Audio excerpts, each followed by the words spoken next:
Alright guys, I'm here at 7 Oyster Catcher, and a little bit of a different location than the one that we just saw down at 12 Surf Scoter, in the sense that we're 5 streets north of the Sea Pines Beach Club. It's funny, people just have different preferences about where they like to be in Sea Pines. Some people like to be closer to the beach club, and some people like to be further away from it, down towards South Beach. And again, I just think it's a matter of personal preference. But I will say, for rental guests, to be able to, just take a walk down the beach or on the bike path right there is North Sea Pines Drive, and take a quick little excursion down to the beach club is a wonderful thing, with drinks and restaurants and such. But again, similar to 12 Surf Scoter, I look at this as land value, and this is about the same. It's about $1,050,000, $1,001,000 is the land value here, and then the cost of the structure. This fellow, if I recall correctly, the current owner has replaced the roof. He's done a pretty good amount of upgrades on the inside, but I didn't really say this in the last video at 12 Surf Scoter, but the same thing would apply here. Just to do, my opinion is, don't be tempted to over improve this property at all, because this is all about the land value and what you could do with it in the future and build something much nicer that would be worth a heck of a lot more. So that being said, though, relatively new exterior paint, interior paint as well, and let's check it out. So one thing I will say that just was a mistake from a remodel perspective, but not the end of the world. They painted over the white popcorn ceiling turquoise. I would have taken down the popcorn ceiling, but it wasn't my house to do that. So you walk in, you have this nice little foyer entry, coat closet there with the mirrors, nice little sitting area. And this is what I mean, like, at least this fellow, maybe he went a little bit too far, but he did make it feel kind of beachy in here. And I think that has a nice appeal to it. So, real nice sized living area with a wood burning fireplace. And they put some shiplap above there, nickel board, whatever you want to call it. There's a choice 1970s, 1980s wet bar over here. And then obviously, a very nice size living area with sort of the tray ceilings. Just plenty of room for the family to gather. One smart thing this fellow did during his ownership is made these doors that can either open or close, depending on if you want privacy or at least less noise while you're dining, if people are in the living areas. So when you come in the front door, if you take a right, come down this hallway, the bedrooms are down this way, at least 3 of them, and then there's a 4th bunk room. But hard right, we have 1 bedroom here. And this is the, you see this, by the way, in all sorts of the newer construction, multi-million-dollar houses near the ocean. This luxury vinyl plank flooring is so great for the beach. It's indestructible. It's easy to get the sand up. Even people that have pet-friendly rentals and such, it's just great stuff. So that's 1 bedroom, and then another with either, I can't tell if that's a queen or a twin, or a single bed, and then a couple of nice closets and the TV kind of tucked back in there. And then so I suppose these 2 bedrooms share this bath, and this is I'll show you, this is the old cast iron tub again, but perfectly functional, fine, nice and clean tiles. And hello again. And then if we come out this way, take a hard right, go into the master, pretty decent sized master. You know, not the biggest in the world, but definitely nice king size bed here, end tables, and louver door closets. And then what happens here is you have one vanity here with obviously lights and mirrors, and then you have the tub and shower here, which again is kind of the original, I would say, cast iron tub. But you know, they did some nice tile work in here. And then on this side, another vanity. And this is a locked owner's closet, so I can't get in there, but you can see it's not that deep. It's just, you know, kind of another closet. But, you know, nicely outfitted and appointed with some audio-visual gear. And a nice little sliding glass door that goes out to a little patio here. And then I wanted to mention that this is kind of a cool thing about this house is if you come out this door, it brings you to the outside and just have some beautiful trees on this property, some magnolias, big live oaks that you saw, but an outdoor shower, and then a really private hot tub area in here. So, a place for bike storage and such as well. But it's kind of a neat feature right off the master bath.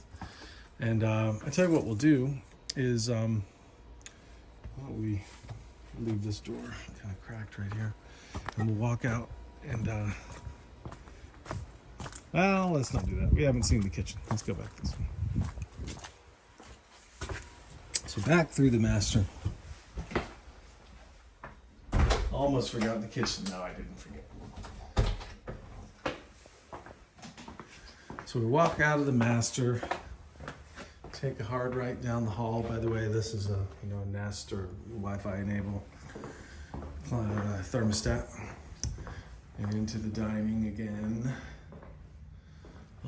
But then just a real simple kitchen, and nice place to eat breakfast or whatever. Bar stools there, and a nice little breakfast nook with a glass table, and also a very nice TV setup for whomever is cooking in the kitchen area.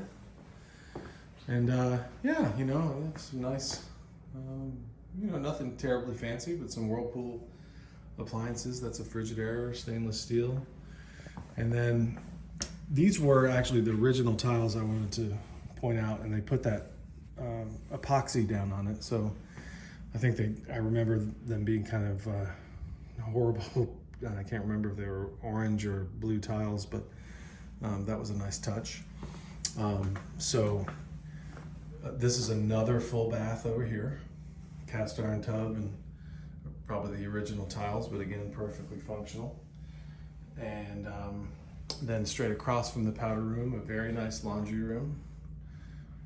Not the most large laundry room in the world, but that's a super high efficiency water heater there.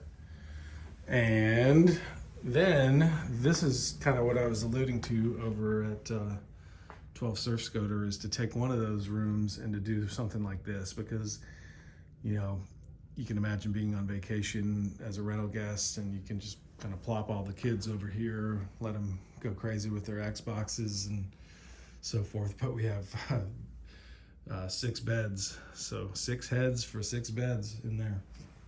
And then a little pocket door there with a dresser, bookshelves, and then most importantly, welcome to the beach, so the sign says.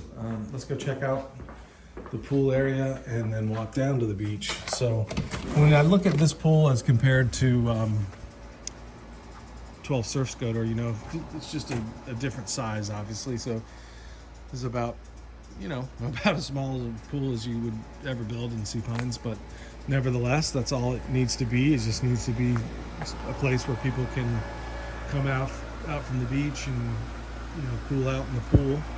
All your pool and mechanical HVAC equipment over there.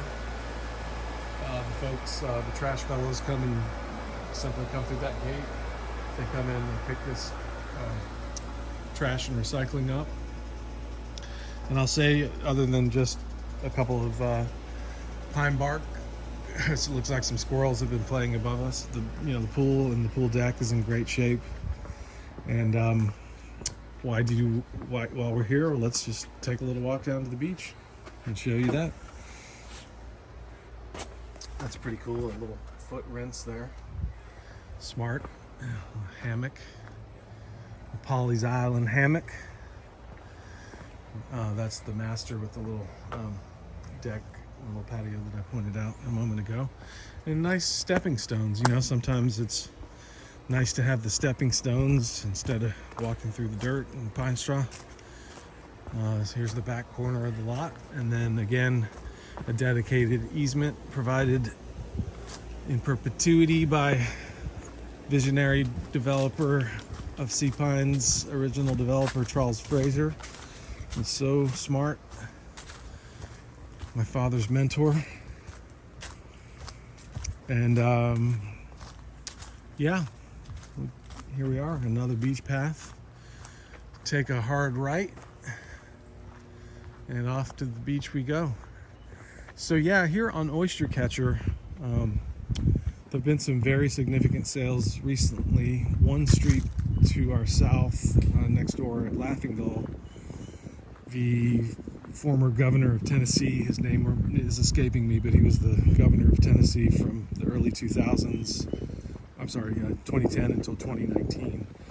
He owns all those Pilot Roadhouse gas stations all over the country. He's a billionaire, and he just bought last summer a $7.5 million home on the ocean front, one street to our south on Laughing Gull.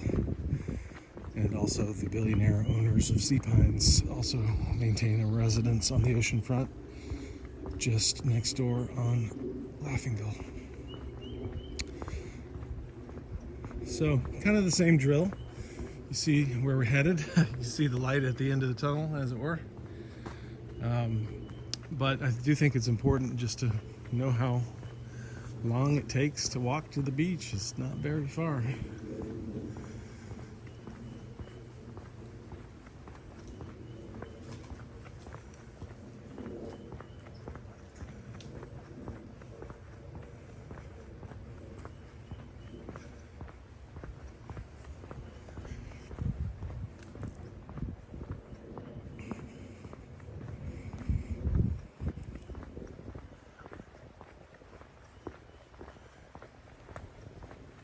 So, in the summer months when it's a little warmer, it's so nice to have this tree canopy shading you as you come to and from the beach.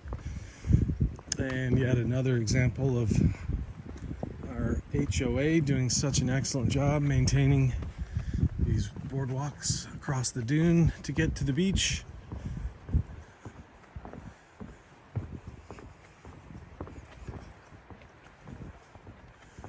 And back out to the beach.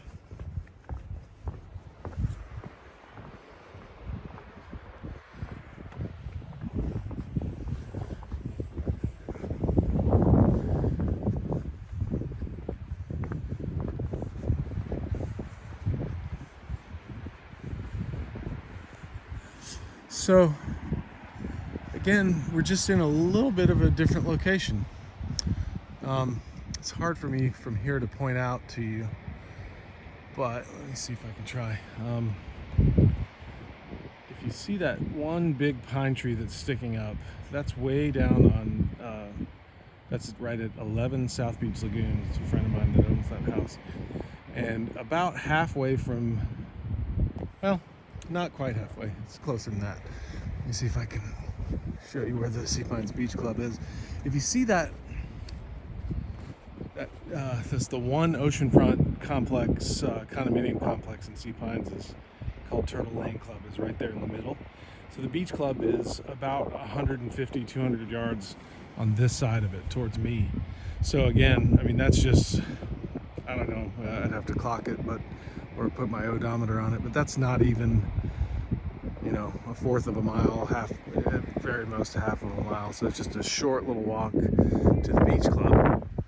And as you can see, once again, not too many people out on the beach today, but this is my kind of day. I love to be out here when there's nobody out. A little brisk, perfect. So anyway, that's my report from 7 Oyster Catcher. I hope this was helpful. And any questions, you know what to do. Just give me a ring. Thanks so much.